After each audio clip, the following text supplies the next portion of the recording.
Hello, my name is Tanner Singletary, and I'm a senior in computer engineering and the current president of Kansas State University's Wildcat Rocketry team.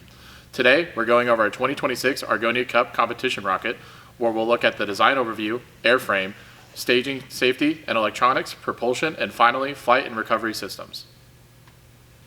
Hi, my name is Adam Rickeman, and I'm a senior in mechanical engineering and the head of the Argonia Cup competition team this year.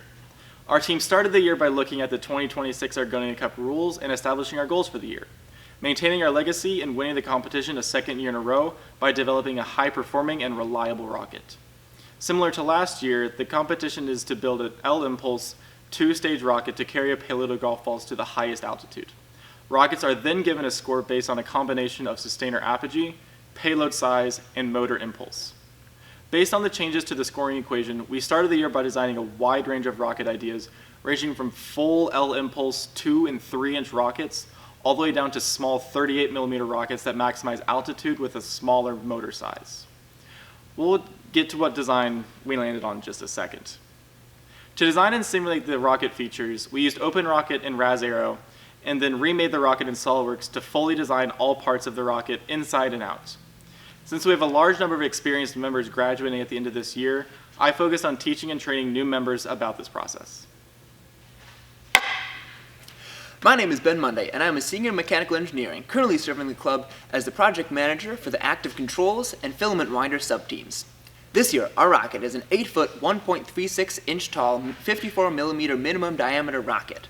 Our fins are carbon fiber plate attached with Proline 4500 epoxy, and our body tubes, couplers, and nose cones are Wildman fiberglass composites. Although we are currently working on filament winding techniques to bring our composite production back in-house in the future.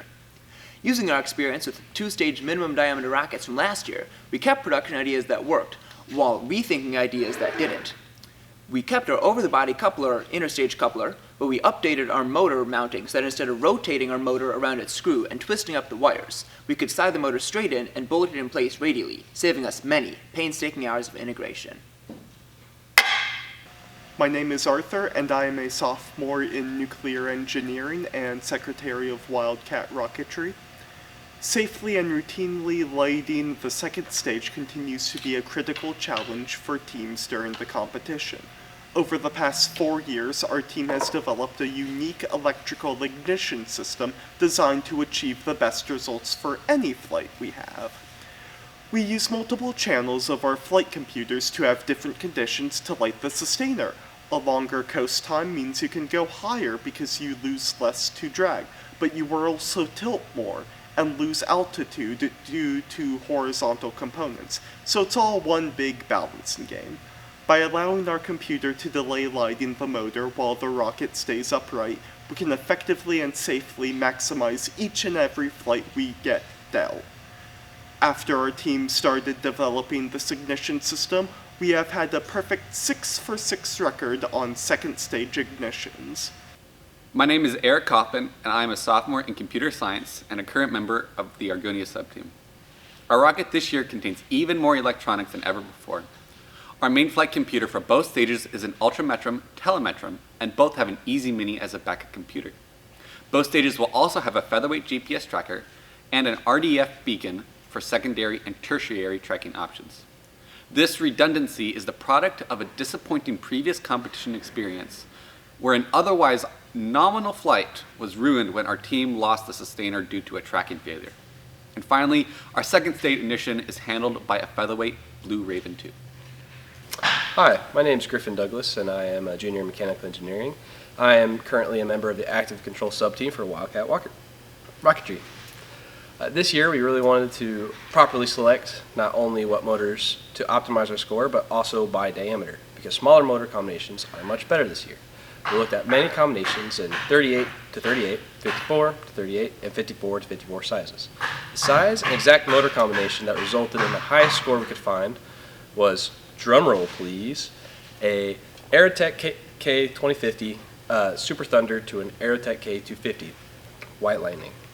These motors were chosen for many reasons, being part of Aerotech's RMS and LMS lines of motors.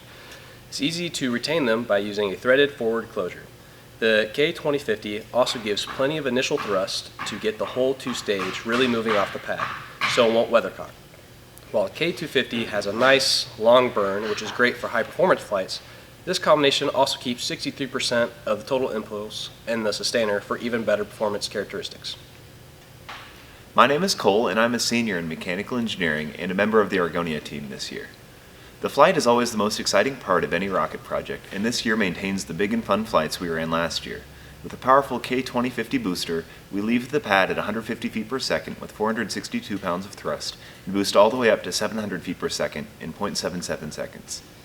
The Blue Raven will then begin to check to see if it's safe to ignite the K250 sustainer motor before it accelerates our 10 golf balls all the way up to Mach 1.79 and at an altitude of 37,500 feet with a beautiful 9-second long burn. Our team is more excited than ever to compete in the 2026 Argonia Cup. However, before this video ends, it is only fitting that we thank the people who made this event possible. My name is Audrey McCollum, and I am a senior in Human Development and Family Science. I am also the Vice President of Wildcat Rocketry. We'd like to thank Kansas State University, the College of Engineering, Mechanical and Nuclear Engineering Department, the Department of Electrical and Computer Engineering, and the Kansas State Salina campus for providing our team facilities, funding, and equipment to help our team build results we can be proud of. Private sponsors like Polymaker and Eileen's Colossal Cookies, as well as the public donors to our multiple crowdfunding campaigns, give us the resources to continue to push the envelope and come back to the Argonia Cup better each and every year. And finally, our team would like to thank the Cloudbusters and all of the Argonia Cup volunteers for hosting and running this competition. We would also like to thank the people of Argonia, Kansas, and the students, faculty, and alumni of K-State who have a role in making this competition possible. Thank you for making the 2026 Argonia Cup possible for us. Go Cats, and we'll see you out on the rocket pasture. At 78, we've got K-State from Manhattan, Kansas. This is Wildcat Rocketry flying Purple Horizon. We have 7 golf balls on board. Rocket weighs 17.3 pounds. And our booster, we've got an L1090, and our sustainer, we've got a K270. Our projected altitude is 35,325 feet. On board, we've got lots of Altus Metrum products, almost like they're a sponsor or something. Telemega, Telemetrum, and 2 Easy Minis. So here we go, pad 78, shooting for a second stage ignition in 5, 4, 3, 2, 1.